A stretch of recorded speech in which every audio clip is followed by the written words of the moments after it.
amada familia, vamos a la enseñanza de hoy.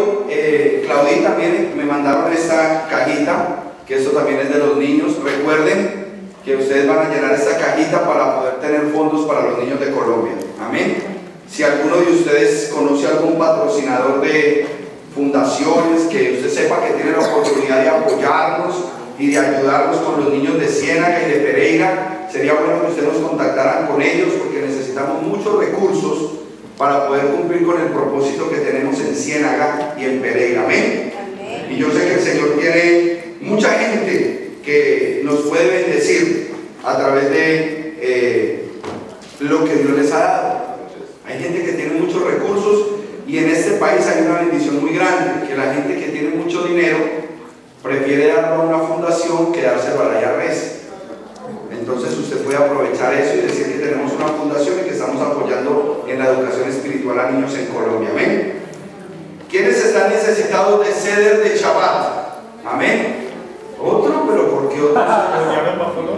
Ah, bueno, esa sí se la acepto. Esa se la acepto, que lo llevaron para Colombia. ¿Y usted por qué? ¿Para su mamá? Ay, sí lo vi bien. ¿Y usted qué pasó? ¿El suyo qué le pasó? No me diga que le cayó chocolate. Se lo regaló el jefe. Muy bien. Hermana Liliana, ¿por qué? Sí, quiero saber qué es lo que están haciendo con todos los seres de chaval. No, pastor, le cayó chocolate, denme otro, muy bueno, delicioso. Le cayó vino. ¿Quién necesita más ser de Shabbat? ¿Nadie más? Bueno, bendito sea el Eterno. Gloria al Señor. Vamos a empezar nuestra enseñanza. Acabo de ver que llegan invitados, me toca saludarlos. Amén. No somos una familia pequeña. Pónganse de pie los invitados. Queremos saludarlos. ¿Son todos familia? Sí. ¿Cuál es su nombre? Alfredo Santamaría. Alfredo Santamaría. El papá de Alfredo y la mamá. A ver, póngase de pie y dice la anécdota como buen costeño duro. Él es Alfredito, él es político que está de la costa de Barranquilla, y él tiene una anécdota bien buena para decirle sobre que él estuvo en España y lo eligieron a él para los sefardíes. ¿En serio? A ver, cuéntame esa historia, venga para acá, Alfredo. ¿Tenemos tiempo? No tenemos micrófonos todavía, ya tenemos. El hermano José Moreno ahí le va a pasar el micrófono. Alfredo, cuéntenos qué fue lo que pasó. Sí. A ver, que a nosotros nos interesa cuando dicen sefardí, se nos paran a nosotros los pelos del brazo. Cuéntenos. Sí, mi nombre es Alfredo Santamaría. Yo estuve hace 2 meses invitado a España por el Parlamento Iberoamericano de la Democracia. En el marco de este evento habían las personas del gobierno español y demás. Yo fui representando a los Estados Unidos a este evento. Allí hice unas conexiones especiales con el Congreso de España, en donde se acaba de aprobar una ley, un proyecto de ley que ya pasó el Congreso, ahorita tiene que ir ratificado por el Senado, luego firmado por el Rey, en donde los sefardíes recibirían ciudadanía española. Entonces, ellos me reclutaron de alguna forma para que yo fuese el lazo de ellos para los sefardíes que están en Latinoamérica. Porque se entiende que hay muchos. Por ejemplo, yo descubrí que yo soy de esa línea. Hay unos archivos y unos nombres, porque todo se está registrado. Muchos nombres fueron cambiados pues, para protección. Y sabemos que el decreto firmado por la reina católica en 1492, más o menos fueron unos entre 500.000 y 800.000 judíos sefardíes. O sea, estos eran judíos que residían en España, entre el reino de Granada, el reino de Toledo y otros reinados de España, de la península. Esos son más o menos 800.000. Aquellos que no se querían convertir al catolicismo a través de la presión de la Inquisición, de la Santa Inquisición. ¿Y la Santa Inquisición de quién era? De la Iglesia Católica. Gracias por aclarar. Era un brazo, digamos, de la Iglesia Católica para forzar. Entonces, aquellos judíos que no se quisieron convertir, el decreto era que tenían 4 meses en 1492 para salir de España, sino los mataban, así de sencillo. Curiosamente, bueno, no es curiosidad realmente, pero es que la historia no es totalmente clara. En 1492 ocurrió un suceso de marca mundial, Cristóbal Colón. Cristóbal Colón dicen, basado en los historiadores, que es de descendencia judía también.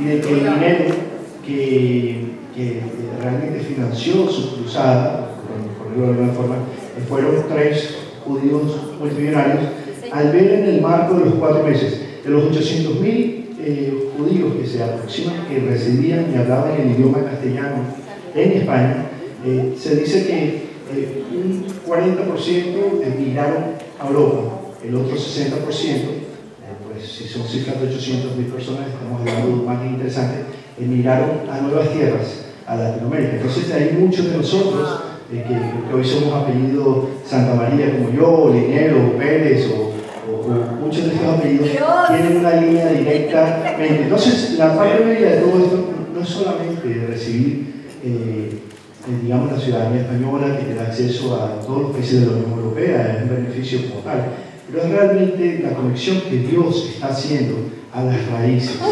nuestras, porque realmente como esa palabra no somos judíos. Que conste que yo no te conozco. No. Pastor, ¿de dónde se lo consiguió? No, esta es la primera vez que nos vemos. Aunque mi amigo Temito Miranda es un hombre que conozco hace más de 15 años y vi cuando se convirtió y un cambio en su vida, pero desde que está viviendo aquí, su vida ha sido transformada.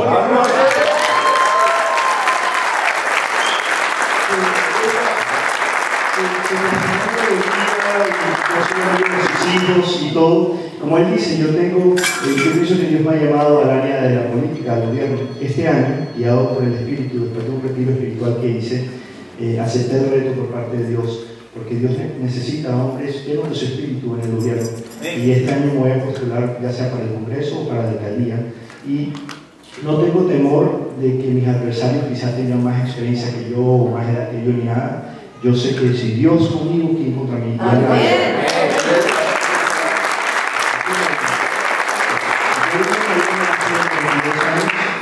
Mis padres son misioneros y bueno, son un ejemplo para mí a seguir. Bendito el Eterno. Bueno, nosotros practicamos en nuestra casa las 7 fiestas judías y demás, porque sabemos que hay un llamado. Bueno, estamos felices de estar aquí. En todo caso, pues para que usted continúe, para cerrar, una vez que el proyecto de ley pase y luego el rey Felipe lo firme, me voy a sentar con ustedes a ver de qué forma podemos formalizar las cosas y los papeleos y todo, porque estoy seguro que muchos de ustedes... Mi papá es Pérez, bendito sea el Eterno.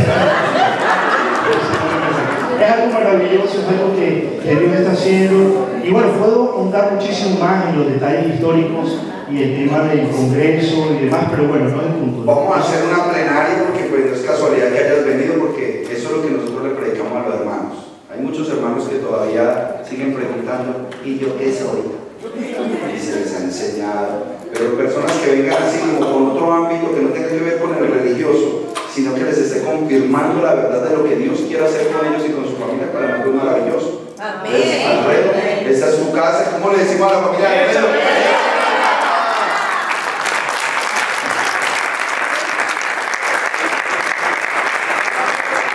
El Señor confirmando qué es lo que quiere hacer con su pueblo en este tiempo. Amén. Bendito sea el Señor que nos trae estas pequeñas muestras de que vamos por el camino correcto. Amén. No es de maluco ir en contra de la corriente de Dios, decir que nos movemos por el Espíritu de Dios, pero que nada de afuera ratifique eso. Y ustedes son privilegiados, les digo, amada familia, de que el Señor a ustedes de formas tan diferentes les confirma lo que el Señor quiere hacer con ustedes. Amén. ¿Y saben qué es lo más tremendo? Que nosotros somos pioneros en el ámbito hispano de este mensaje a volver a la raíz de Dios. Somos pioneros.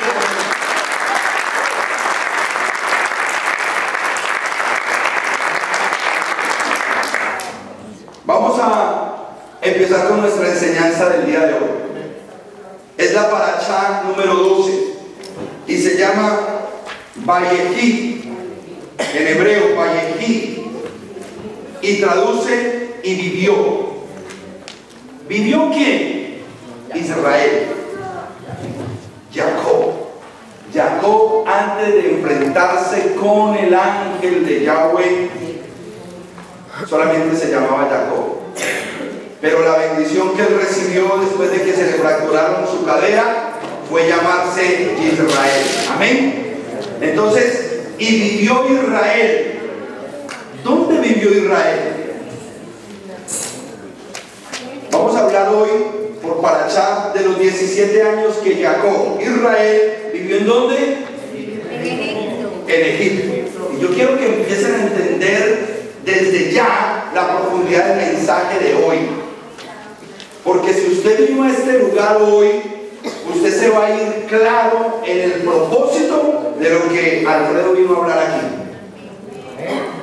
O sea, si yo llamo al hermano Milton y le digo, conseguíme algún político que haya ido a España y que haya hablado con los, y que diga que yo estoy predicando lo que es, pues no falta el mentedañaje, ese lo hizo así, no falta. Hermanos, somos más que privilegiados. Diga conmigo, Israel en Egipto. Esto va a ser bien profundo, entender que Israel está en Egipto todavía, porque ese mensaje que nos dio la Parashá acerca de los 17 años que Israel estuvo en Egipto antes de morir era el dibujo profético de lo que hoy está pasando antes de la venida de Mashiach, de que Israel ¿dónde está? En Egipto. Es lo mismo. Pero hoy nosotros vamos a organizar toda esta información y ver cómo esta Parashá nos da un gran alcance profético de lo que usted tiene que saber hoy. ¿Quién es? ¿Quién es usted? Eso es lo más importante, que usted sepa quién es. Y vuelvo y le repito, esto no es cuestión de títulos, esto no es cuestión de denominaciones, esto no es cuestión de que usted diga que es judío o no es judío. Esto es cuestión de que usted en su espíritu, usted sepa quién es y de dónde viene. Esto no es cuestión de un título. Ay, no, yo soy. Vamos a mirar. Si yo le preguntara a Michael, ¿quién es usted? ¿Qué me contestaría Michael? Una sonrisa, es modelo. Ariel, si yo te preguntara a ti, ¿quién eres? ¿Ah? Estudioso de Torah. Él se pone ese título. Lele, ¿usted quién es? Un seguidor de Dios. Me gustó esa respuesta. ¿Quién es Sibel? Una hija de Dios. Una hija de Dios. Pero las otras respuestas tampoco están mal. ¿Quién es Pablo Zacarías? ¿Un qué? Un verdadero israelita. No está mal. ¿Quién es Paula? Una hija de Dios. ¿Quién es Damián? Hijo de Dios. Un hijo de Dios. ¿Quién es Francisco? Hijo de Dios. Un hijo de Dios. Otro podría decir, soy ecuatoriano. O soy cubano. Usted tiene que identificar en algo quién es usted. Empezar por algo y decir, yo soy. Otros de pronto que tienen una conciencia de lo que significa estar en el Espíritu pueden decir, yo soy un pecador que se arrepintió, pastor.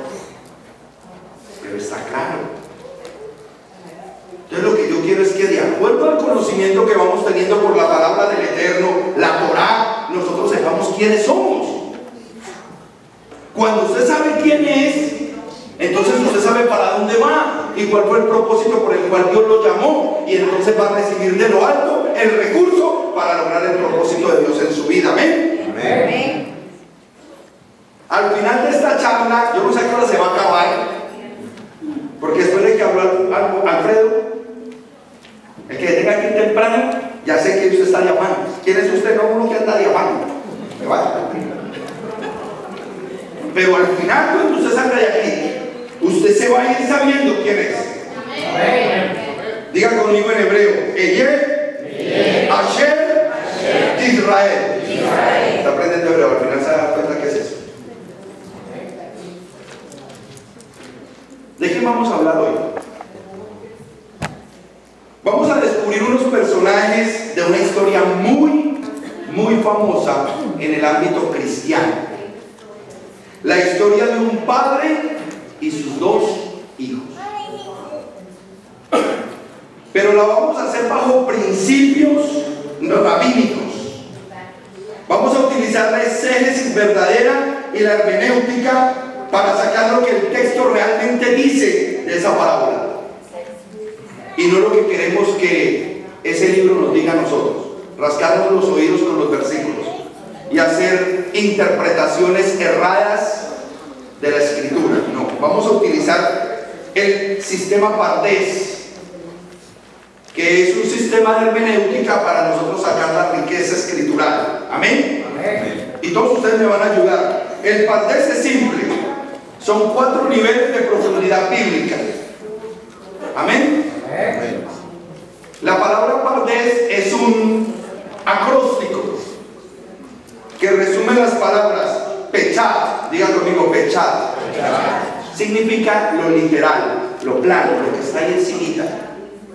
El pechat de la frase. Usted lee un versículo y usted no ahonda en él, pero entendió lo que dice y usted se quedó en el pechat, en el primer nivel de estudio bíblico. Está rescatando una información que es muy superficial, pero es la verdad. Pero si usted quiere ir más profundo, entonces usted se va al remés y empieza a sacar lo alegórico, el símil, los paralelos que usted puede ver en ese mensaje, que le van a permitir adquirir una información extra que no cogen los que se quedan en pechat.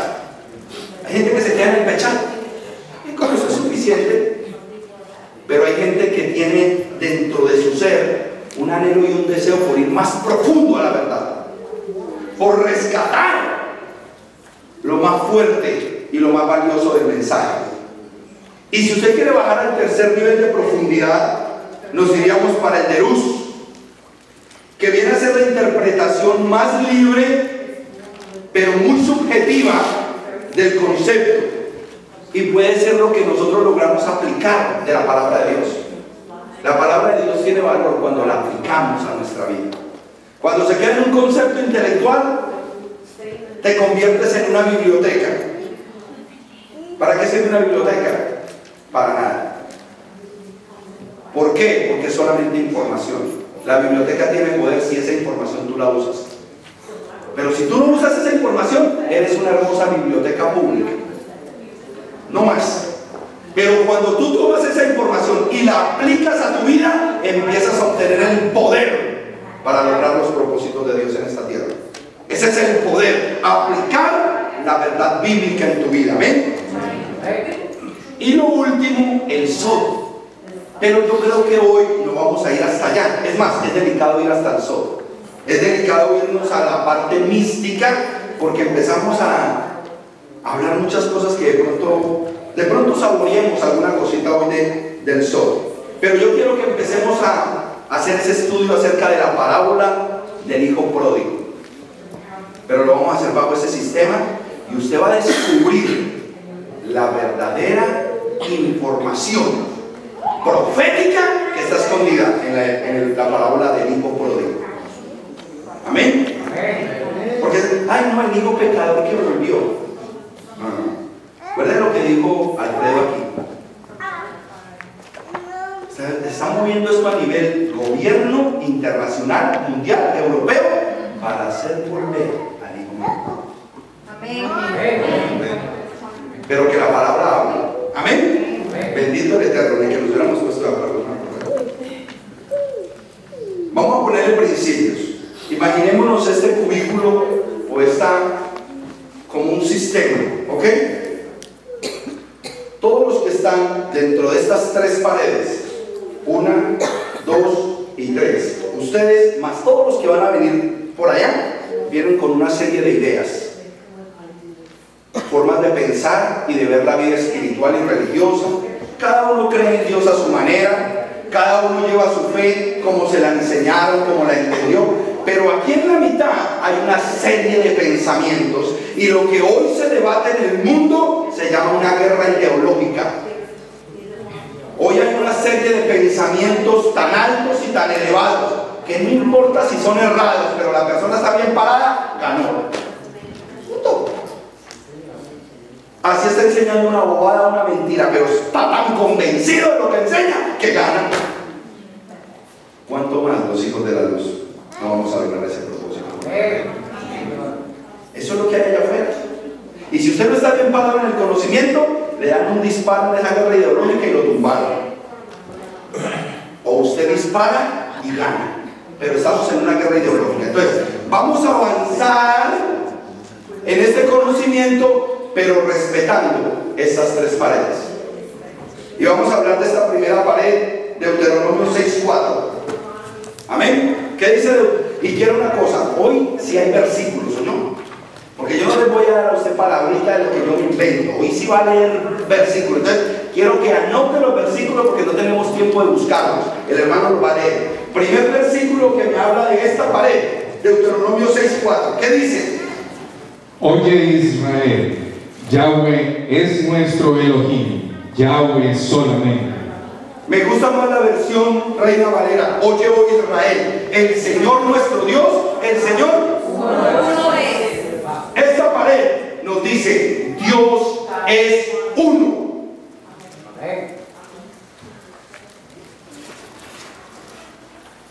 Si usted se sabe de ese parámetro de Torah, allá tiene problema, no va a entender.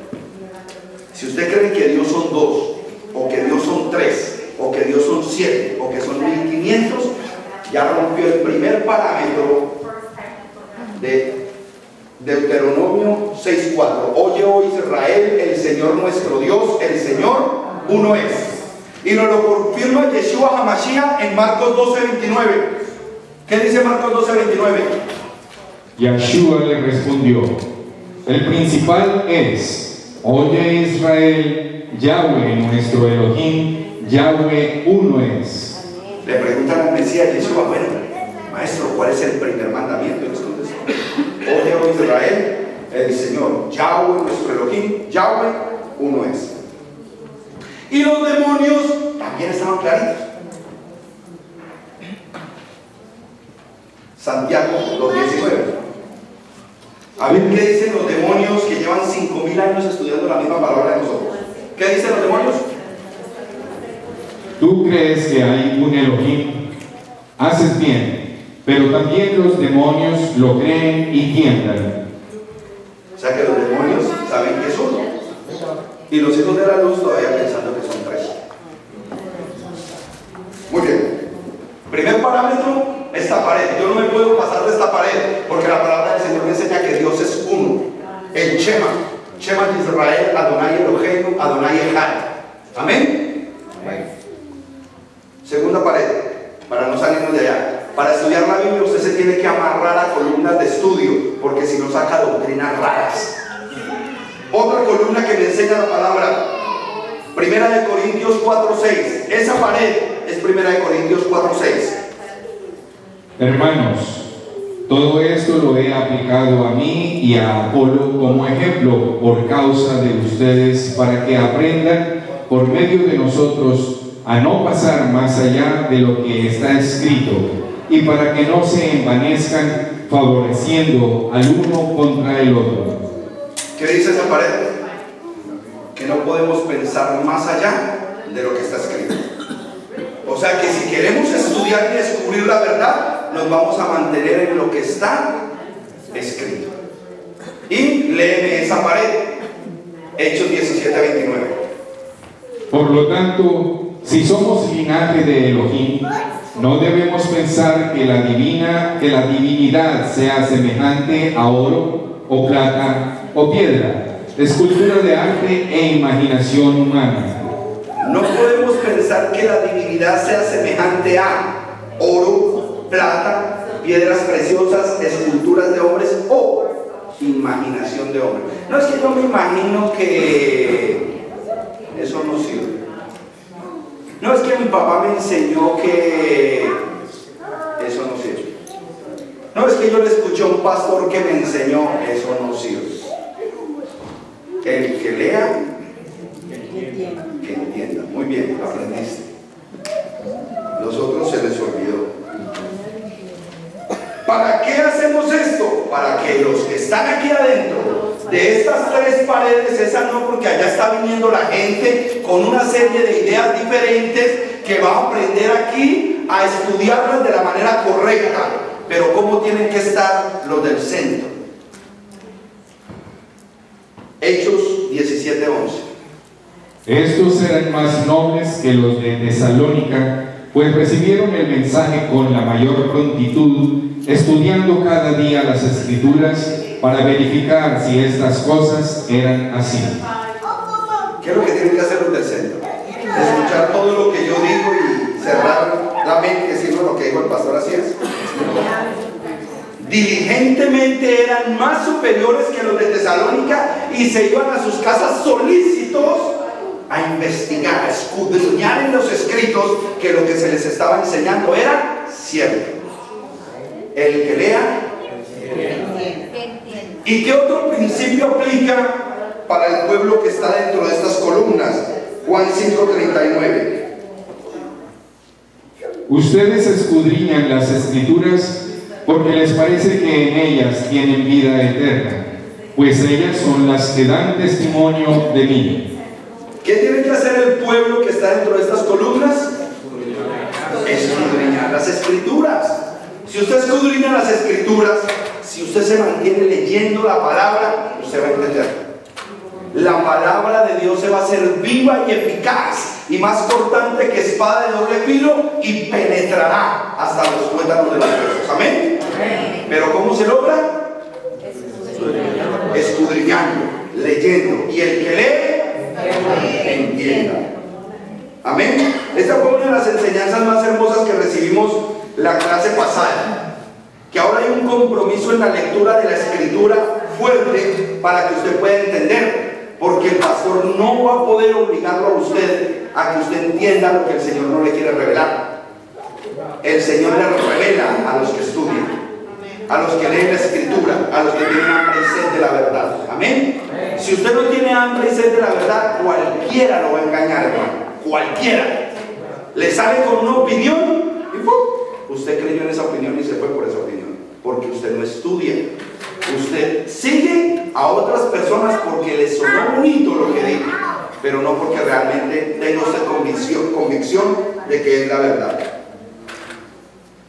Entonces vamos a estudiar bajo estos parámetros. No voy a ir más allá de lo que está escrito. Como soy linaje de Dios, no me voy a inventar ni voy a imaginarme cómo es Dios, sino que la Biblia me dice cómo es Dios. Y siempre voy a tener claro que el Dios al cual yo sirvo, el Dios de Abraham, el Dios de Isaac, el Dios de Jacob, es uno. Amén. Ese es el principio para que podamos estudiar de manera correcta Lucas capítulo 15, versículo del 11 al 32, la famosa parábola del hijo pródigo. Claro, muchos de acá vienen del cristianismo regular y ya saben de qué se trata la parábola del hijo pródigo, ¿no? El hijo que era malo y se gastó toda la plata con prostitutas y se aburrió y se volvió para la casa. ¿Cierto que sí? Pues normalmente eso es lo que nos enseñan cuando nosotros no hacemos exégesis correcta de la palabra. Que sí está dando ese mensaje, sí, pero es subjetivo. Vuelvo al concepto. Las verdades pueden ser objetivas o subjetivas. ¿Para qué un equipo contrata a Ronaldinho? Para hacer goles. Claro, para hacer goles. Eso es objetivo. Yo contrato a Ronaldinho para hacer goles. Ese es el objetivo. Ahora, si él quiere ponerse cuadros amarillos, verdes, rojos, quiere tener el pelo largo, corto, quiere patrocinar a Nike o a Puma, es subjetivo. Forma parte de su contratación y en lo que lo llamaron a hacer show, sí, pero el objetivo de la contratación de ese elemento es que haga. Entonces hay una verdad objetiva y hay verdades subjetivas. Y el pueblo de Dios tiene que aprender a rescatar o a diferenciar lo que es una verdad objetiva y una verdad subjetiva.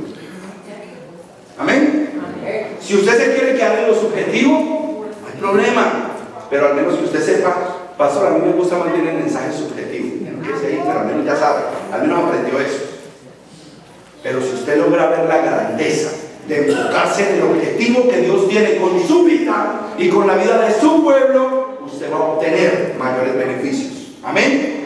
Eso es lo que yo quiero, rescatar a aquellos que puedan comprender cuál es la grandeza y la plenitud del llamamiento que Dios le ha hecho a usted.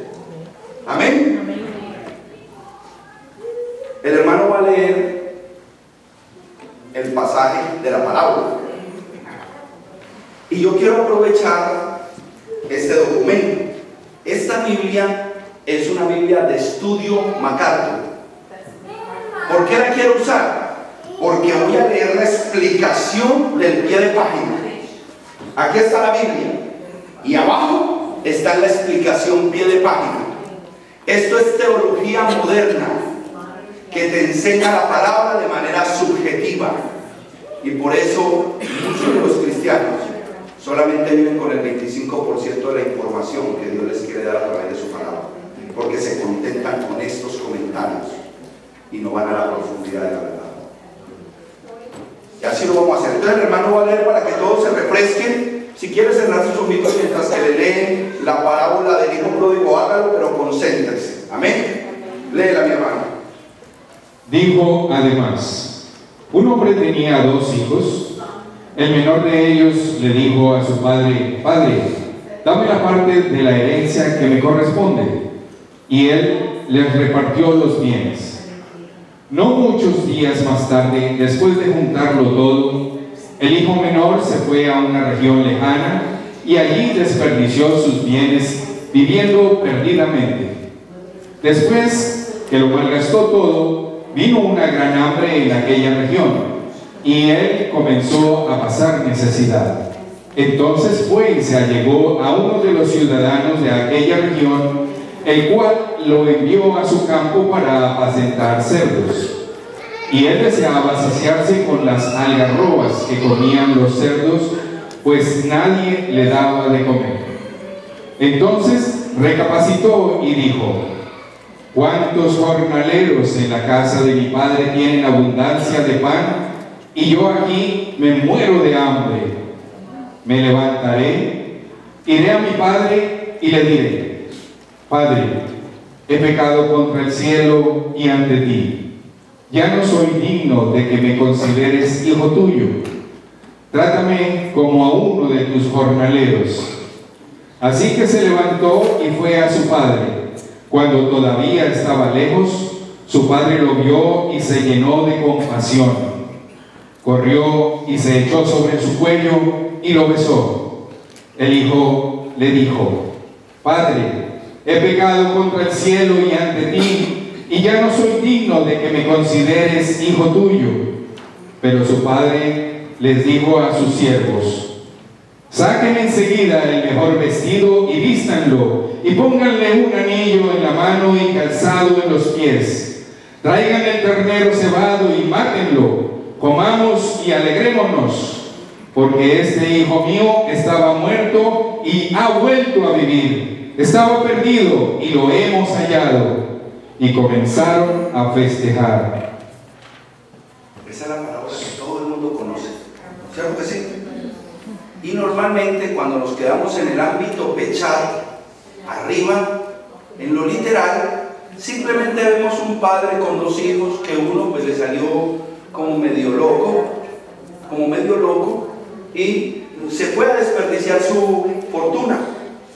Y en ese proceso de desperdicio se gastó toda la plática y volvió. Entonces siempre hay el hijo que se arrepiente y vuelve donde papá. Entonces papá lo recibe. Amén. Esa es la enseñanza que recibimos. ¿Está rara?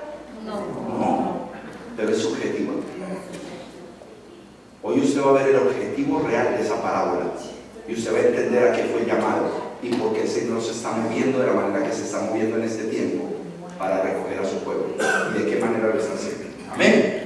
Entonces, ¿Qué es lo que yo les quiero decir? Bueno, voy a coger el análisis de no sé quién. Claro que yo me puse a leer en el principio de la Biblia, ya sé quiénes son los nombres de las personas que ayudaron a hacer la teología de esta Biblia para explicarlo a su manera. Y vamos a rescatar puntos bien interesantes que a la vista de la Torá van a resultar bien delicados si nosotros lo recibimos de esta manera y con este tipo de explicaciones. Estoy leyendo del pie de página. Los versículos del 15 al 11, la historia del hijo pródigo, es una de las parábolas más conocidas y queridas de Cristo. Es una de las parábolas más extensas y con más detalles. Y a diferencia de casi todas las demás, contiene más de una lección. Aquí ya me está abriendo la mente y me está diciendo, ojo, que no es solamente una lección. Ay, no, el hombre, el muchacho que se cansó de pecar y volvió de su papá. Enseña más lecciones. Y yo quiero que vayamos a la lección más importante, porque esa sí no la dijeron cuál era, pero usted la va a descubrir a través de la Escritura, a través de la Parashá. Porque la Parashá, la tercera liyá en adelante, nos habla acerca de todos estos conceptos. Amén. ¿Quiénes leyeron Parashá esta semana? Levanten su mano. Si ven cómo va aumentando el número, el que lea, vamos a hacer. El pródigo es ejemplo de un arrepentimiento total y sincero. El hermano mayor ilustra la maldad de los fariseos con su prejuicio e indiferencia hacia los pecadores. Ojo que ya empiezan las frases antisemitas. Lo que el hermano estaba hablando del poder de aquella época en manos de los inquisidores que utilizaban este tipo de frases para matar judíos. Porque cuando hablan de un judío, es más, la cancioncita dice que los fariseos, ¿cómo es que dice la cancioncita esa del mundo? Una salsita, se le olvidó la salsa. ¿Cómo dice? Los fariseos, y tienen la connotación al fariseo como una persona negativa y mala. Cuidado con eso, porque eso es un pequeño filtro de antisemitismo, odio hacia el pueblo judío. Y si usted dijo que usted se hizo al Mesías Yeshua, usted se hizo a un judío y a un rey judío. Amén. Tiene que tener claro, si no, entonces está en el lugar incorrecto, porque ese Jesucristo es judío y cuando venga, viene como judío. A él no le cambiaron la ciudadanía de la reina del cielo. Entonces tienen que tener cuidado, tienen que tener identidad. Sigamos. Dice acá: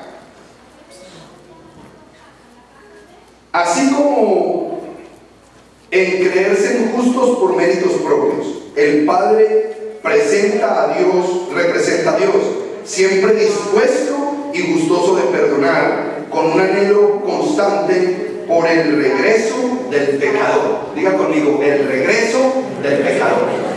Ese punto es válido. El regreso del pecador. Sigamos.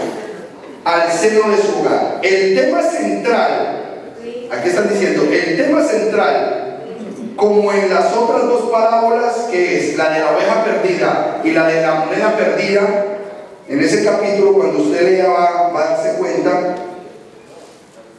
En este capítulo es el gozo de Dios y las celebraciones que se desbordan en el cielo cada vez que un pecador se arrepiente. Subjetivo. Porque eso es lo que se ha predicado hoy en todas las iglesias cristianas. Ay, si se arrepintiera Michael. Fiesta en el cielo. Uy, los cielos se regocijan cuando un pecador se arrepiente. Y nos hemos quedado en el subjetivismo de esa enseñanza y somos desesperados para que otra almita se arrepienta. ¿Es verdad? Sí, pero es subjetivo. Ustedes se van a dar cuenta que esto es más profundo y es un plan mucho más macro. Y si el Señor lo llamó a usted este ministerio, es para que piense en grande, no en pequeño, en grande. Amén. Amén. Continuemos. Interesante, en el versículo 12 dan la siguiente explicación acerca de dame la parte de los bienes que me corresponden. Se nos ha enseñado que ese momento es un momento muy negativo. Decirle un hijo a su padre que no va a esperar que se muera, es más, le importan 5 pesos si se muere o no, pero que le dé la parte de su herencia. Entonces, que eso es ofensivo cuando un hijo pide su herencia antes de que el padre se muera. Y nos hacen el comentario bien interesante acá, y dice: la herencia, que en ese caso sería para ese hijo la tercera parte de todo su patrimonio, ya que el derecho de primogenitura, que está en Deuteronomio 21:17, asigna al hermano mayor una porción doble. ¿Está correcto? Sí, perfecto. Este acto ilustra a todos los pecadores emparentados con Dios el Padre como fruto de su creación universal. Mentira. Porque estamos tirando el mensaje a todos los seres humanos. Y el Señor, ahorita se van a dar cuenta que Él vino única y exclusivamente por un pueblo. Amén. Esto es lo que empieza a desvirtuar el propósito de Dios. Esto no es para todo el mundo. Esto es para un pueblo. Y por eso es tan importante que el pueblo de Dios sepa que es pueblo de Dios y que ya la sangre del Mesías lo sacó del mundo. Hay una diferencia entre lo común y lo santo. Y hasta que usted no se sienta santo y viva como un santo, entonces para usted aplicará lo subjetivo, lo común y lo poco. Amén. La parte de viviendo perdido, escucha lo que dice viviendo perdido, otro mensaje subjetivo. No solo desperdició sus bienes con extravagancia, sino que también se abandonó con desenfreno a la inmoralidad. La palabra griega que se traduce para perdidamente significa disoluto y alude a la idea de un estilo de vida vergonzoso y vicioso, subjetivo. Vuelve el mismo Michael que vivió perdidamente y que el Señor quiere rescatar a Michael. Y ese es el mensaje subjetivo, y Michael vivió perdidamente y el Señor tiene una oportunidad para Michael, y ahí nos quedamos. ¿Es verdad? Sí, pero es subjetivo. No tienes el plano macro del plan precioso, potente, inefable de lo que es rescatar de todas las naciones las ovejas perdidas de Israel. Sigamos. Dice acá, tengo apuntes. El estilo de vida vergonzoso. Versículo 15 dice: los judíos consideran... Este está buenísimo. Aquí voy para 15. Escuchen esta. Esta está buenísima. Lo siento por los cubanos. Para que apacentase cerdos. Dice: esta era la peor clase de degradación imaginable para los judíos, quienes consideraban los cerdos como los animales más impuros. ¿Eso es verdad o es mentira? Mentira. Porque no son los judíos los que consideran ese animal impuro. Es el Señor. Es el Señor.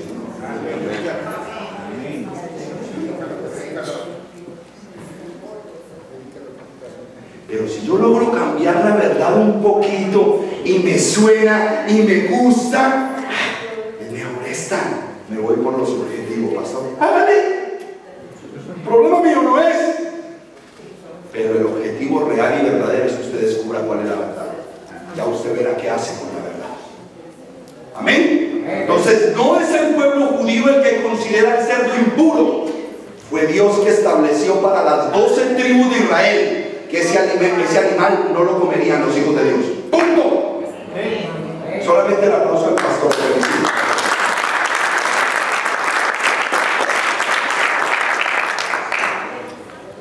¿Dónde dice eso, pastor? Vaya a Levíticos capítulo 11.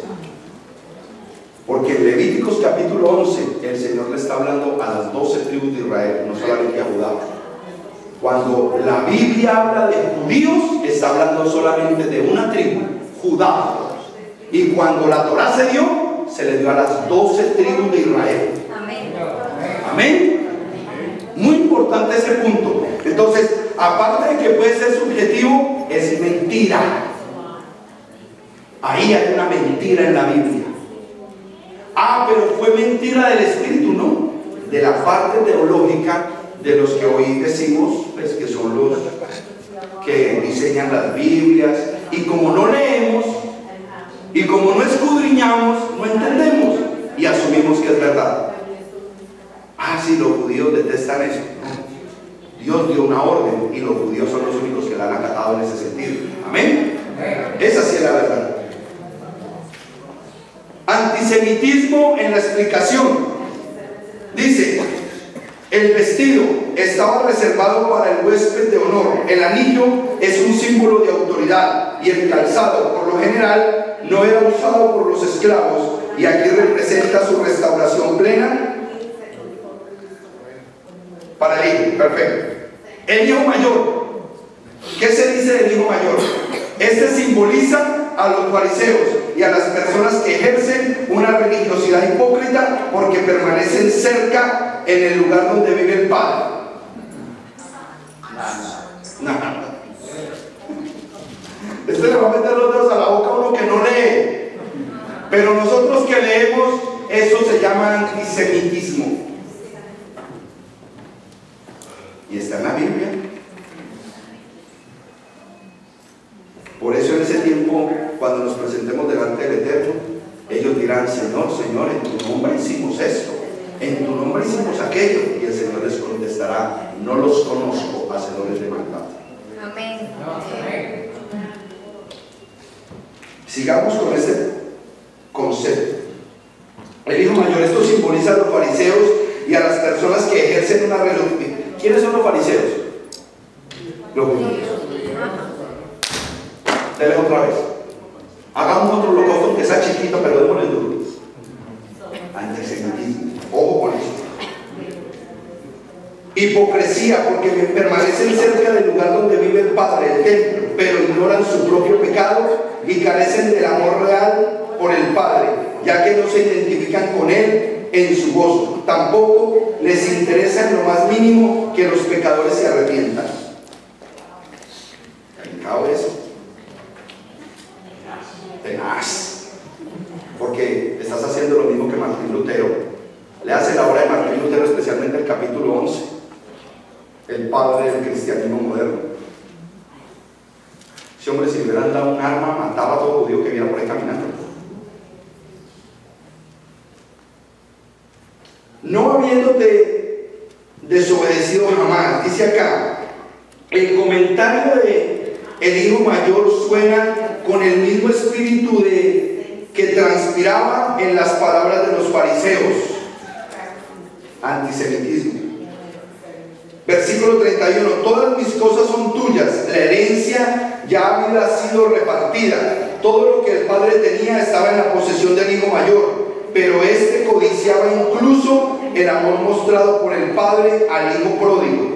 Los fariseos y los escribas tenían acceso fácil a todas las riquezas de la verdad de Dios. Pasaban su vida en el estudio de las Escrituras y en la adoración pública, pero nunca poseyeron en realidad los tesoros que solo pueden ser disfrutados por los pecadores arrepentidos. Antisemitismo. ¿Por qué? Porque no se está teniendo en cuenta que ellos fueron puestos en una fase de endurecimiento, dice la Escritura. Entonces vamos a avanzar ahora sí con el verdadero estudio que nos da la Parashá. Esto es lo que nos enseñan los teólogos de hoy. Esa es la enseñanza cristiana de hoy en día. Pero vamos al verdadero conocimiento y vamos a empezar a mirar. No nos vamos a quedar en ese pechado, porque es que el Señor no vino a morir por los pecados de Michael. Él vino a rescatar a todo su pueblo de Israel. Amén. Ah, que rescatando a Michael forma parte del propósito y el objetivo. Sí, pero eso es subjetivo. Esta congregación Dios la va a levantar para que vea el objetivo macro. Amén. Y la vamos a usar en el objetivo macro. Amén. Ser luz para las naciones, no luz para Michael. Amén. Ser luz para todas las naciones, mucho más arriba. Amén. Amén. Gracias.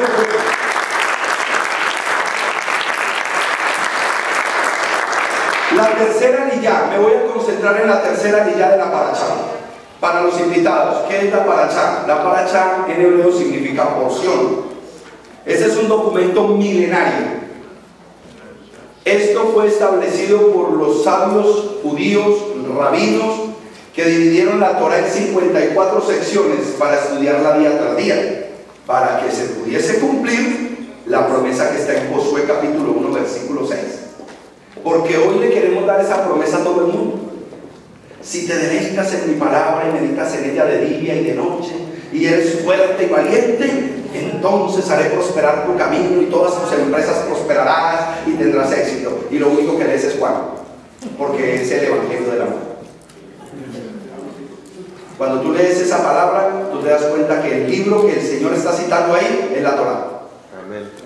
En ese momento no había más libros escritos.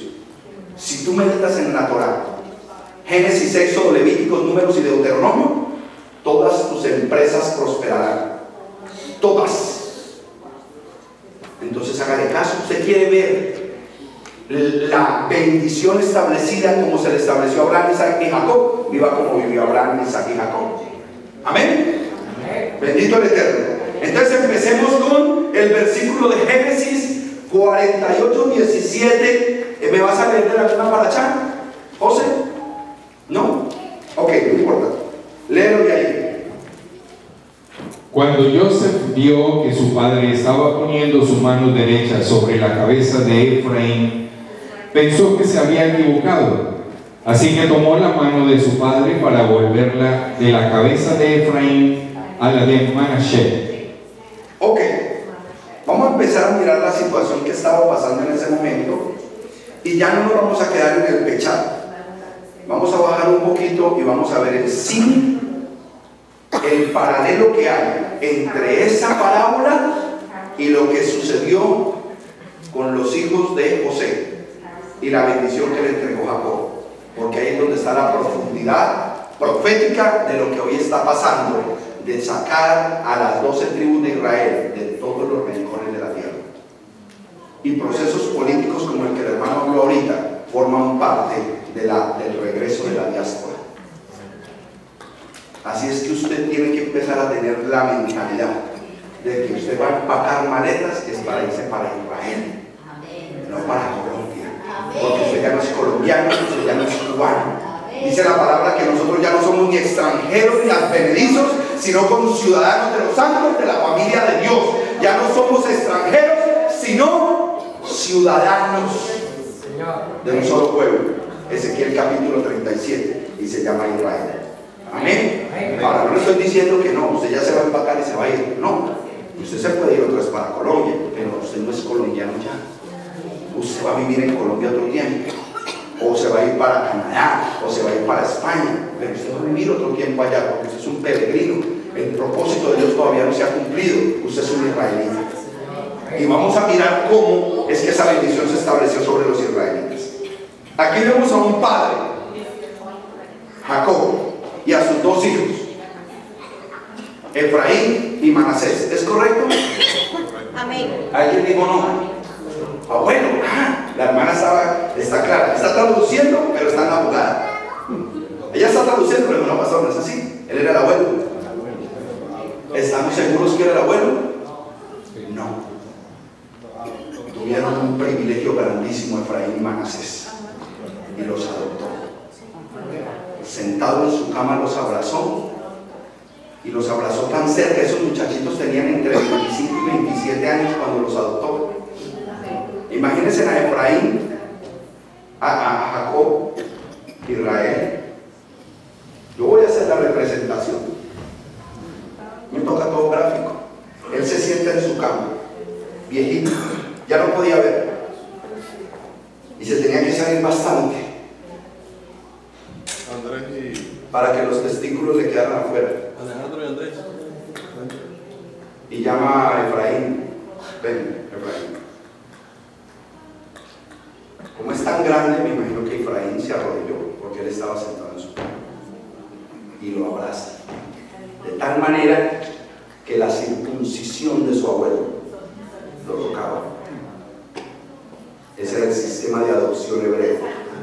Cuando José vio eso, dice la palabra que él se postró en tierra y adoró.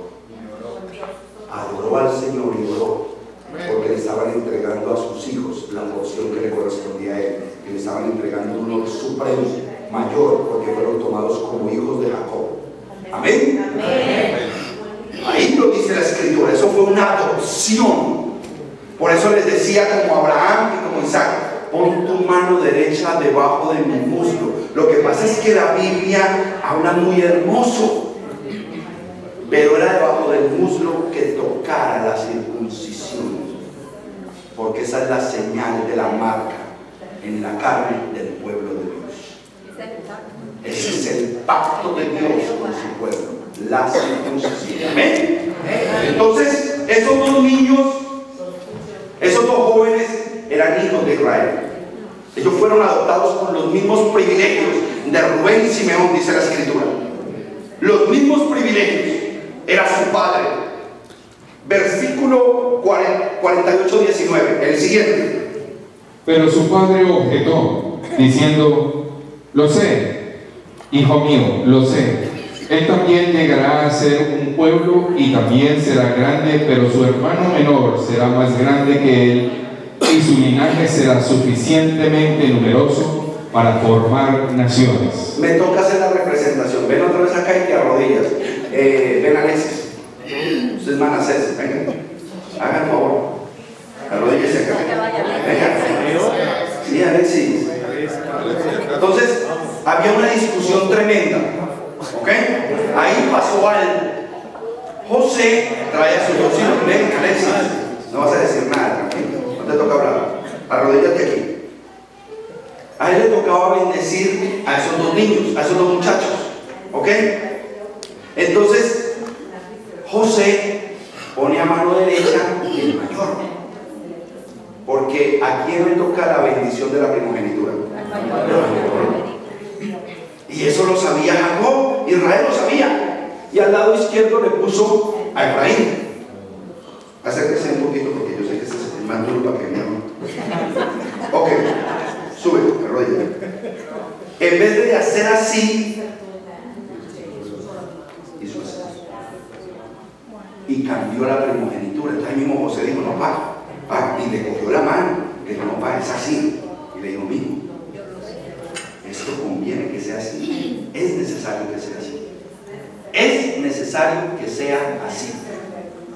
Para entregarle la primogenitura al menor. ¿Cómo se llamaba el menor? Efraín. Amén. Ya, eso era todo. Tranquilo. Yo que no tengo que hablar. ¿Qué dice? Diga conmigo: el orden profético tiene preferencia sobre el orden natural. El orden profético es superior. ¿Qué es el orden profético? Es el propósito de Dios.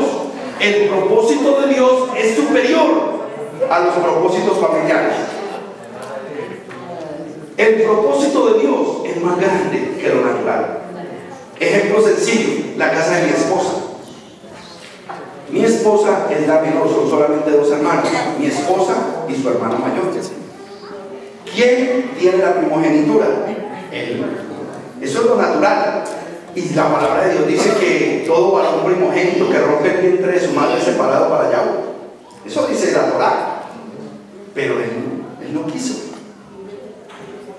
Se estableció un orden profético en ese hogar y la que tomó la primogenitura fue mi esposa. Y mi esposa es la que fluye en las cosas del Señor. El orden profético supera el orden natural.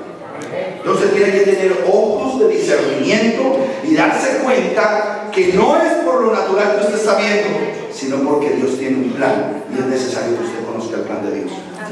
Si usted conoce el plan de Dios, usted va a actuar de la manera correcta. Amén.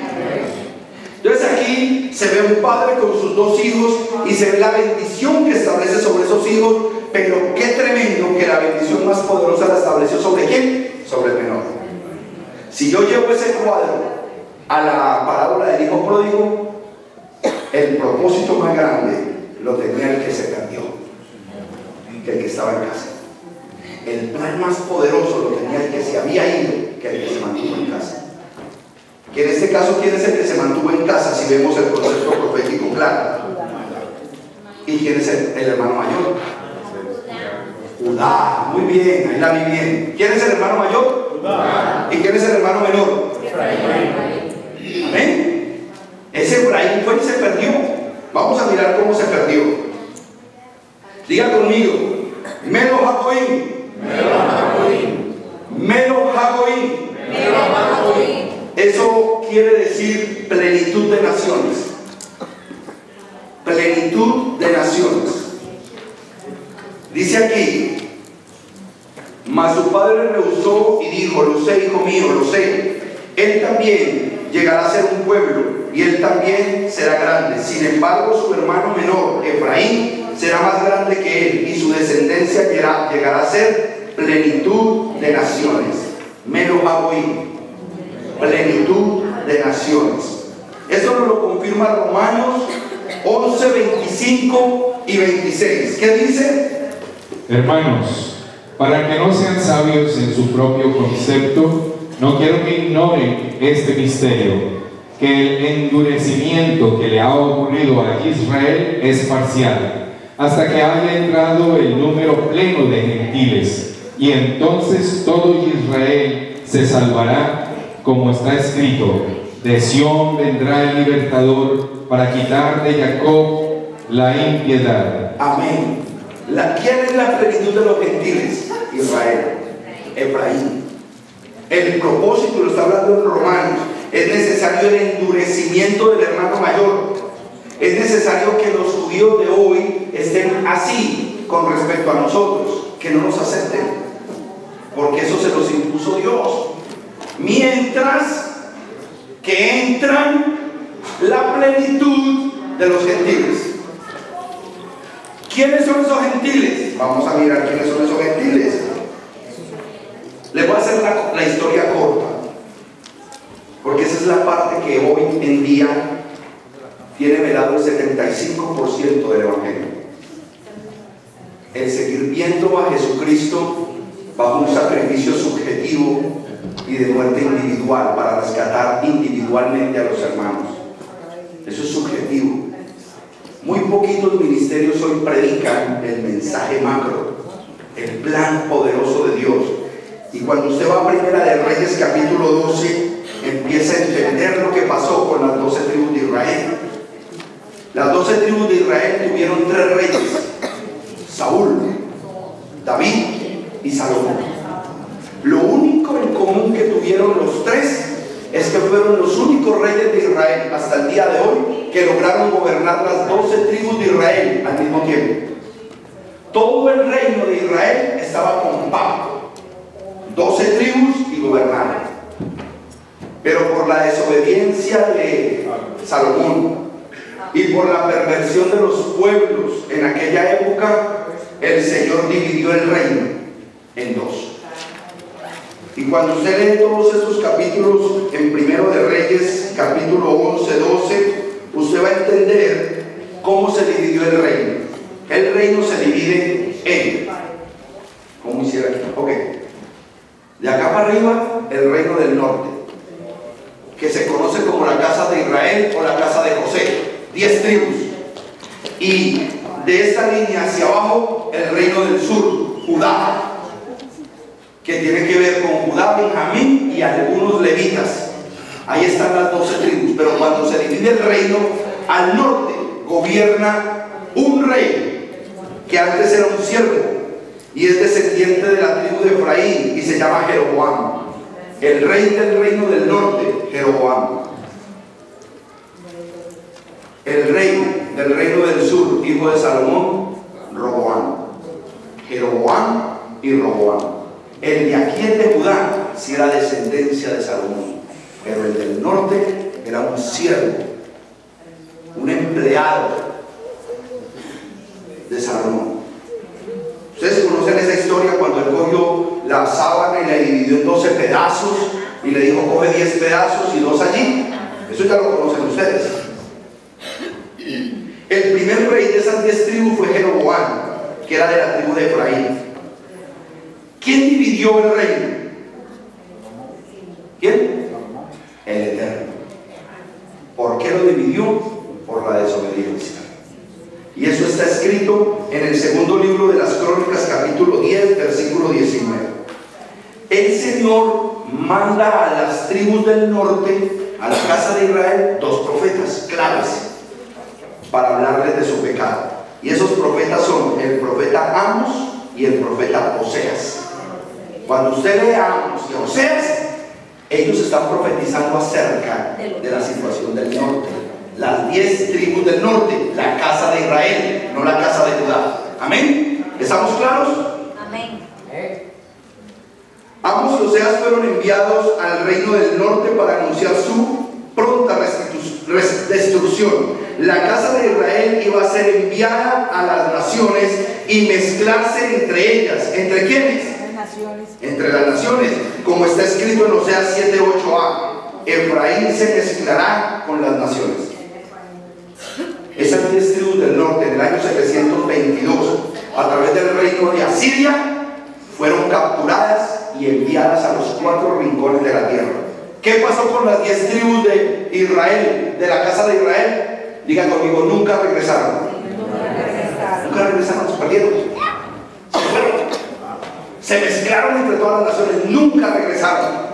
Y están hablando de una cantidad. Si el hermano aquí, Alfonso, me habló solamente de 800,000 que eran de Judá hace 500 años, no quiero saber cuántos eran los de esas 10 tribus de hace 2800 años. Y eran 10 tribus. Era una cantidad impresionante. Era el 70% de toda una nación que fue esparcida en el año 722 antes del Mesías y que nunca más regresaron a Israel. Y hoy en día, como que eso se olvidó. A Dios se le olvidó toda esa gente. Eso no va a pasar. ¿Seguro? ¿Usted está claro en el mensaje? ¿Que todas esas ovejitas perdidas de Israel se le escaparon al Eterno? ¿O será que el Señor tiene un plan mucho mayor al que yo conozco para rescatarlas? Amén. Amén. Mire lo que dice Levíticos 26:33. Está escrito así: a vosotros, sin embargo, os esparciré entre las naciones. El Salmo 106, 26 y 27 dice: por tanto les juro abatirlos en el desierto y esparcir su simiente entre las naciones y desperdiciarlos por todas las tierras. Perdón, dispersarlos por todas las tierras. Gracias. En Oseas 1:4-5 está escrito: y el Eterno dijo a Oseas: ponle por nombre Yisrael a su primer hijo con la prostituta, porque le ordenó a un profeta casarse con una prostituta. Dios, pastor, ahora no me vayas a salir que el Señor te habló, porque te doy un coro. A él le ordenó que se casara con una prostituta y el primer hijo lo llamara Yisrael, porque dentro de poco castigaré a la casa de Jehú. Oh, que ese Jehú no es de Judá, está hablando de las tribus del norte, no está hablando de Judá. Por la sangre derramada en Yisrael, y pondré fin al reino de la casa de Israel, y sucederá que en aquel día quebraré el arco de Israel en el valle de Yisrael. Este Yisrael fue el primer hijo del profeta con su mujer, que era prostituta. El matrimonio entre el profeta y esta mujer refleja el pacto entre la casa de Israel, las 10 tribus del norte y el Eterno. ¿Por qué el Señor le dijo al profeta que se casara con una prostituta? ¿Qué representaba proféticamente eso?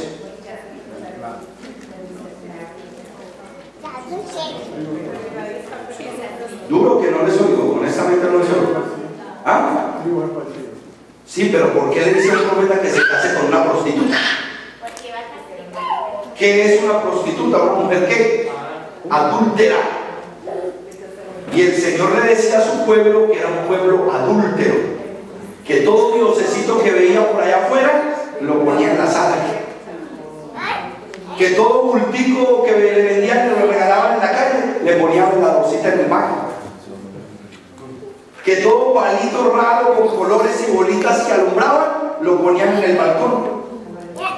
Ese era su pueblo, idólatra. Se prostituían en pos de cualquier dios.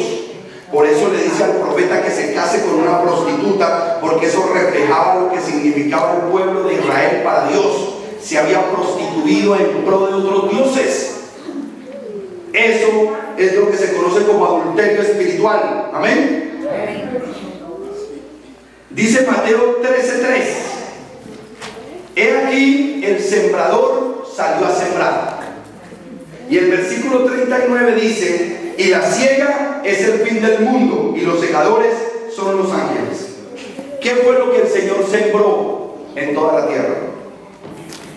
Las 10 tribus de Israel. He aquí el sembrador salió a sembrar y sembró todo su pueblo entre las naciones. Los mandó al norte, los mandó al este, los mandó al oeste, al sur. Por todos los 4 rincones de la tierra, esas 10 tribus fueron esparcidas. Y hasta el día de hoy no han regresado. Hasta el día de hoy no han regresado. Miren lo que dice Oseas 1, del 6 al 11. Escuchen. Concibió ella otra vez y tuvo una hija, y él le dijo: llámala no aceptada, porque no aceptaré más a la casa de Israel, ni los perdonaré. Pero aceptaré a la casa de Judá, y les daré la victoria por Yahweh su Elohim. No les daré la victoria con arco, ni con espada, ni con batalla, ni con caballos y jinetes. Después de destetar a no aceptada, concibió y tuvo un hijo. Entonces él dijo: llámalo no mi pueblo, porque ustedes no son mi pueblo, y yo no seré Elohim de ustedes. El número de los del pueblo de Israel será como las arenas del mar, que no se puede medir ni contar, y en lugar de que se les diga ustedes no son mi pueblo, se les llamará hijos del Elohim vivo. El pueblo de Judá y el pueblo de Israel se congregarán en unidad y nombrarán sobre ellos a una sola cabeza, y se levantarán del suelo, porque será maravilloso el día de Israel. Amén. ¿Ven cómo explica divinamente el Señor cómo va a coger a los hijos de Judá y a los hijos de la casa de Israel, y un día los unirá a los 2 hermanos, a la casa de Efraín y a la casa de Judá, y los unirá, y habrá un solo rey, un solo Señor, un solo pastor que los cuidará? Amén. Eso estaba establecido desde la antigüedad, y todavía no ha pasado eso. Esa profecía no se ha cumplido, mis hermanos. Está en pleno proceso de cumplimiento. ¿Y usted sabe quién es el protagonista de eso?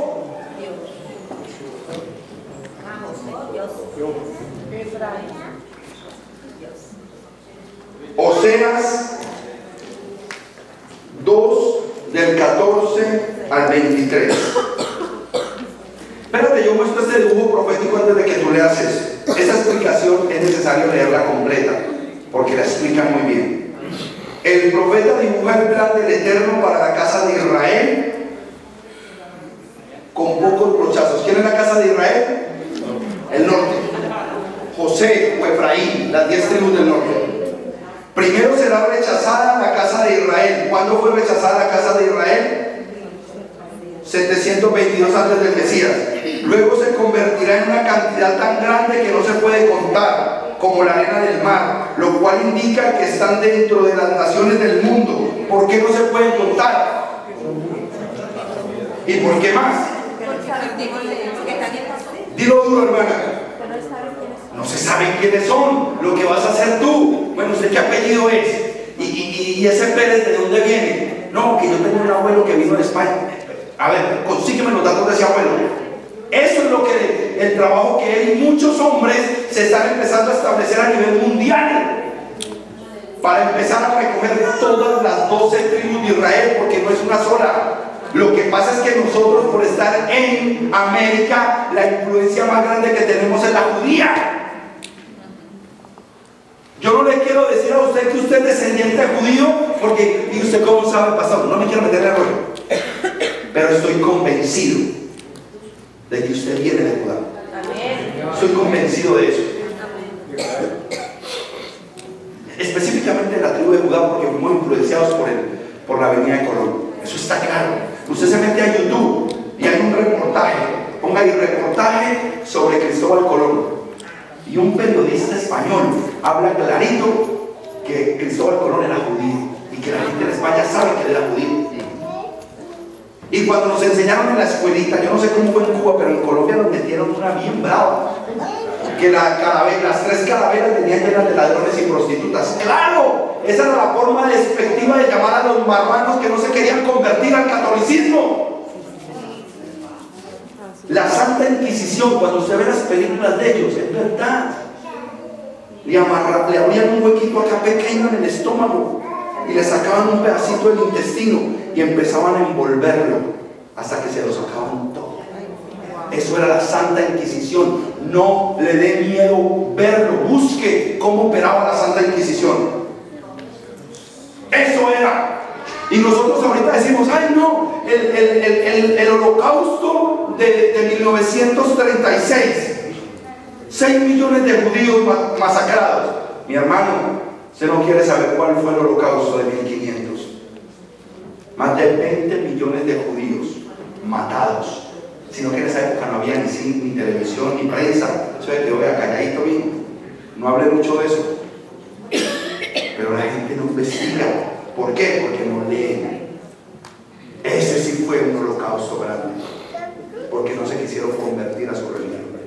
Entonces, cuando vienen las tierras nuevas de América, toda esa gente se embarcó para América. Con el pastor Germán Loaiza hemos hecho una investigación. Y pinta de chichas, ustedes no tienen los colombianos, yo no le veo pinta de chichas. Vea esa rubia ojiverde allá, Blanca Miriam. ¿De dónde usted ha visto un chicha ojiverde y mono rubio? Vean el tamaño, Angelito, te parece, a ver si usted de pronto es de un... Mire el tamaño de ese hombre. Por Dios bendito, esa era la tribu de Gad. Hermanos, despierten de la tradición. Vean más allá de sus narices. No se queden con lo que le enseñó su papá y su mamá, que este planeta lleva una historia de 5700 años. Usted es descendiente de Israel, se lo garantizo. ¿Sabe por qué? Porque la palabra de Dios dice: y ellos oirán mi voz y me seguirán. Y yo los conozco y los pondré en el hueco de mi mano y nadie los arrebatará de aquí.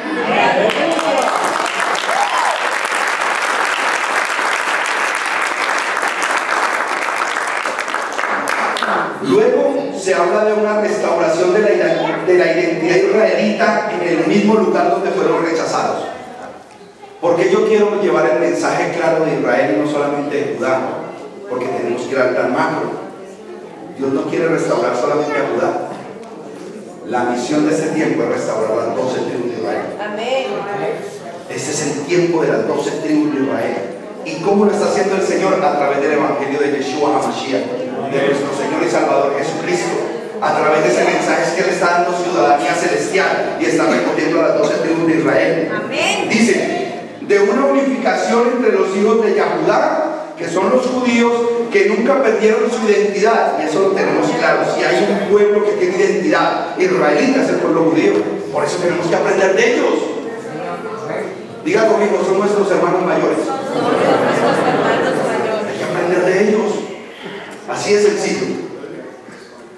Nunca perdieron su identidad, y los hijos de Israel que hayan dejado su identidad gentil en los últimos tiempos, juntos reconocerán a Yeshua como el Mashiach. Luego dicen que subirán de la tierra a la cual hace alusión en el arrebatamiento, y ustedes ya saben cómo es el arrebatamiento. No es que se van para el cielo.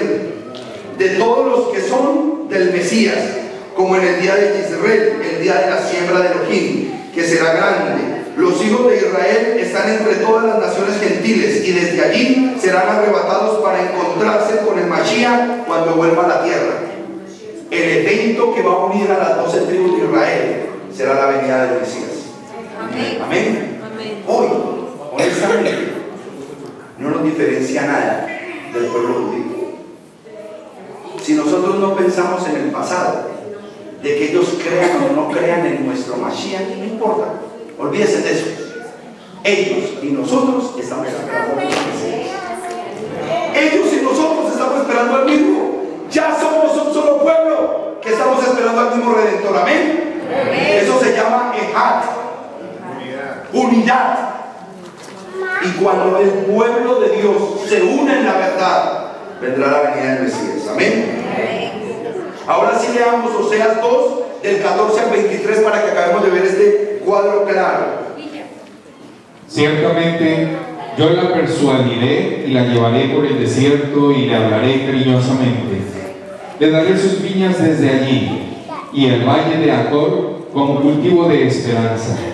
Allí responderá como en los días de su juventud, cuando subió de la tierra de Mizraim. Y en ese día, declara Yahweh, me llamarás mi esposo y no me llamarás más mi señor. Porque quitaré de sus bocas los nombres de los señores y nunca más se mencionarán sus nombres. En ese día haré por ellos un pacto con las bestias del campo, con las aves del cielo, con los reptiles del suelo. También eliminaré del país el arco, la espada y la guerra. Así haré que se acuesten en seguridad y te comprometeré conmigo para siempre. Te comprometeré con justicia y juicio, con amor y compasión, y te comprometeré con fidelidad. Entonces serás devota a Yahweh. En ese día responderé, declara Yahweh, le responderé al cielo y él le responderá a la tierra. Y la tierra responderá con grano y vino y aceite, y le responderán a Israel. Y la sembraré como semilla mía en el país, y volveré a aceptar a no aceptada, y le diré a no mi pueblo, tú eres mi pueblo, y él responderá, tú eres mi Elohim. En el mismo lugar donde hace 2700 años le dijeron, no eres mi pueblo, en ese mismo lugar nos dirán a nosotros, el Señor mismo, ahora eres mi pueblo. Ahora vuelves a ser mi pueblo, en pacto, en fidelidad, en amor, en misericordia. Amén. Usted se está preparando para el encuentro más grande que la humanidad pueda ver algún día entre el Mesías, el Redentor de Israel, y todas las ovejas dispersas de Israel. Todas. Amén. Mire lo que dice Amos 5 del 1 al 2. Oye esta palabra que entono como endecha sobre ustedes, oh casa de Israel. Ha caído para no levantarse más la doncella de Israel, abandonada en su suelo sin nadie que la levante. Estas palabras fueron dichas hace 2700 años por el profeta Oseas, por el profeta Amos. Dios habló a través de Amos y le dijo a la casa de Israel, no a los judíos, a la casa del norte, ya no se levantarán más. Ustedes hasta el día de hoy los voy a tener. A partir de este día ustedes los desecho por todas las naciones de la tierra y no se levantarán más. Pero interesante que el versículo que habla en la profecía, en la parábola del hijo pródigo dice, y me levantaré e iré a mi padre. Y me levantaré e iré a mi padre. ¿Para qué se iba a levantar? Amos 8:2. Él dijo, ¿qué ves, Amos? Yo respondí, una canasta de higos. Y Yahweh me dijo, ha venido la hora de castigo para mi pueblo en Israel, no los perdonaré otra vez. Amos 9 del 8 al 15. Miren, Adonai Yahweh fija su vista en el reino pecador. Lo borraré de la faz de la tierra, pero no borraré totalmente a la casa de Jacob, declara Yahweh. Porque daré la orden para zarandear a la casa de Israel en todas las naciones, como se cierne arena en un cedazo y no cae ni una piedra al suelo. Todos los pecadores de mi pueblo perecerán por la espada, los que se jactan. Nunca nos sobrecogerá el mal ni se acercará a nosotros. En ese día volveré a levantar la cabaña caída de David, repararé sus grietas y volveré a levantar sus ruinas. La edificaré firme como en los días de antaño, de modo que poseerán el resto de Edom y todas las naciones que llevaron una vez mi nombre. Declara Yahweh que realizará esto. Viene un tiempo, declara Yahweh, cuando el arador alcanzará al cosechador. Para un momentico. Viene un tiempo cuando el arador arador alcanzará al segador. Los tiempos finales son ¿qué? Rápidos. Hace 8 días se lo dije. El tiempo final, ¿cómo va a ser? Rápido. En esta profecía dice que el arador alcanzará al segador. Si usted se duerme, pueblo de Dios, cuando menos piense, ha pasado una gran cantidad de tiempo y usted en el mismo lugar, sin madurez espiritual, sin propósito, en las mismas, no ha podido avanzar porque usted no se ha dado cuenta que este es el tiempo de entregarse plenamente al Eterno, porque el Eterno quiere usarlo a usted. Yo les mandé un mensaje cuando fui a donde los niños de Ciénaga y yo les mandé ese video de toda la capacidad que tenemos de alcanzar esas almas a través del Evangelio, y yo les dije en el mensaje: si no son ustedes, entonces ¿quién? Y si no es ahora, entonces ¿cuándo? Si el Señor nos entregó esos 300 niños allá en Colombia, es porque nosotros podemos sacarlos adelante con el Evangelio. Si no son ustedes, entonces ¿quién? Y si no es ahora, ¿a cuándo lo dejamos? Amén. No se duerma, hermano, porque el Señor lo quiere usar. El Señor lo llamó con un propósito y el Señor está rescatando a sus hijos. Usted lo único que tiene que hacer, le hablaba hoy en la mañana a una hermana y le decía: abre tu mente. No batalles más con lo que tú has creído hasta este día, porque lo que has creído hasta este día es parcial. Lo que Dios tiene para ti es grande, poderoso, inescrutable. Deja recibir el mensaje del Eterno, porque Dios quiere hacer grandes cosas contigo. Y esto se lo comparto a todos ustedes. Este mensaje de la restauración de las 12 tribus de Israel es superior al evangelio que se ha predicado hasta el día de hoy, de que Cristo murió por los pecados de Periquito de los Padores. Él vino por todas las ovejas perdidas de Israel. Ese es el plan de Dios: recoger de los 4 rincones de la tierra cada descendiente de Israel. Él los conoce. Él los conoce por nombre. Ellos saben Él sabe en qué familia están, en qué barrio, en qué montaña, en qué valle, en qué llanura. Él es Dios. ¿Y sabe cuál va a ser el instrumento que Dios va a usar? El protagonista para que ellos regresen. ¿Quién? Nosotros. No, como 4. Bueno, al menos aquí tenemos 4. Bendito sea el Eterno. Sigue, mi hermano, termina ese pasaje. Yo restauraré a mi pueblo Israel. Ellos reedificarán ciudades arruinadas y las habitarán. Plantarán viñas y beberán de su vino. Cultivarán huertos y comerán de sus frutos. Y los plantaré en su suelo para nunca más ser desarraigados del suelo que les he dado, declara Yahweh, su Elohim. ¿Dónde va a vivir usted? ¿Dónde va a vivir? Allá. Ese fue el lugar que el Señor separó para Israel.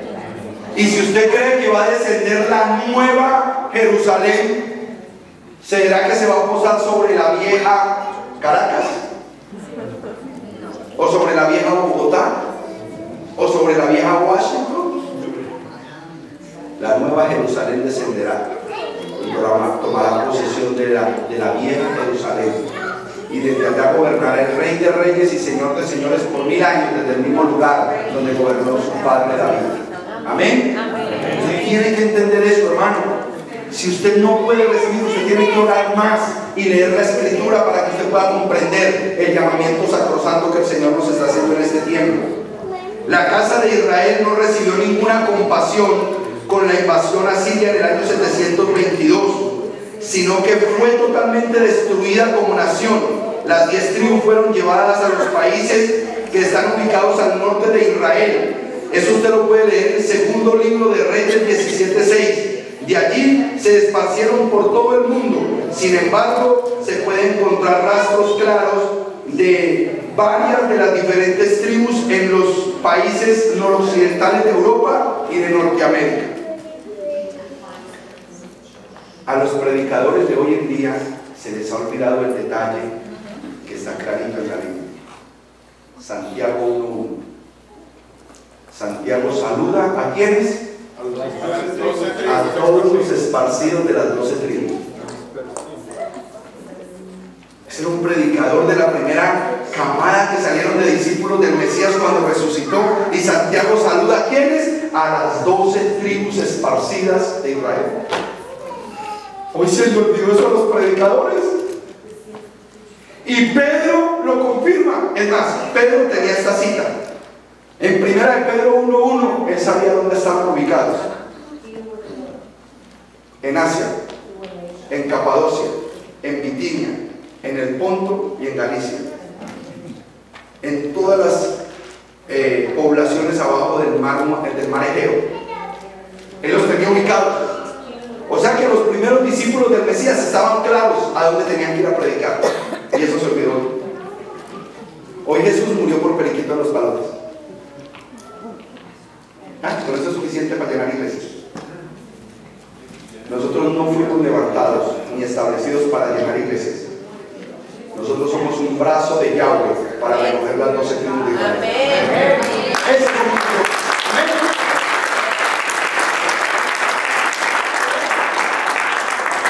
Diga conmigo, Eyer, Asher, Israel. A excepción del pastor y de Francisco, tampoco hay que callar. ¿Ya saben lo que dice ahí? Dígalo duro. Yo soy Israel. Eyer, Asher, Israel. Yo soy Israel. Usted tiene que irse hoy claro en que usted es un israelita.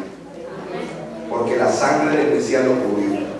Los 8 que se juntaron aquí hoy pasaron a ser ciudadanía celestial, porque la única forma de formar parte del pueblo de Dios es sumergirse en las aguas en el nombre de Yeshua HaMashiach, nuestro Señor y Salvador Jesucristo, pero de la manera correcta.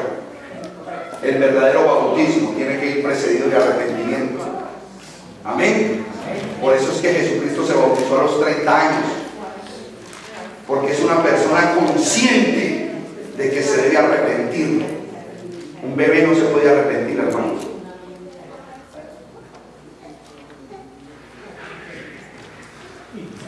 Póngase de pie.